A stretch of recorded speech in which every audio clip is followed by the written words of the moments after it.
गोंदियन बांधवांना माझा जय सेवा जय गोंडवाना। आज आहे 3 ऑक्टोबर आणि मी जात आहे माझ्या पेंढारा येथे, कारण की आज आहे घट विसर्जन करण्याचा दिवस। तर आता आम्ही जाणार आहे माडा डॅम येथे, आणि माडा डॅमला पाणी असल्यामुळे आणि जागा सुद्धा चांगली असल्यामुळे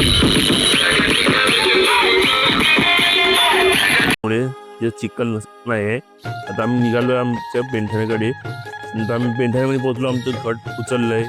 आता इथून नाचत गाजत गोंडी गाण्यावर आम्ही निघालो आमच्या गाडीमध्ये बसलोय। आता निघालो आम्ही आमच्या डॅमकडे। डॅममध्ये पोहोचलोय। आता इथे पूर्ण डॅमचा परिसर आहे आणि डॅमकडे बघितलं तर पूर्ण काही दरवाजे खुलून आहे, परंतु यवतमाळ साईडून थडी दिसत असल्यामुळे आम्ही त्या खेळा साईडला गेलो आणि तिकडून थडी उतरलो आम्ही। थडीवर आता पोहोचल्यानंतर आता आमचं घट ठेवलं इथं। सुमरण पाठा केलाय। सुमरण पाठा केल्यानंतर आम्ही विसर्जन केलंय आणि विसर्जन झाल्यानंतर आम्ही एक गोंडी डान्स केलाय। त्यानंतर आम्ही कच्चा चिवडा खाल्लाय आणि आता आम्ही निघालो आमच्या ओरोळ्याच्या दिशेने। तुम्हाला जर आमचा हा जर मिनी ब्लॉग आवडला असेल ना, नक्की लाईक करा, सबस्क्राईब करा। तुम्ही माझा हा ब्लॉग स्किप करू नका जाऊ। जय सेवा जय गोंडवाना जय पैसा पेन।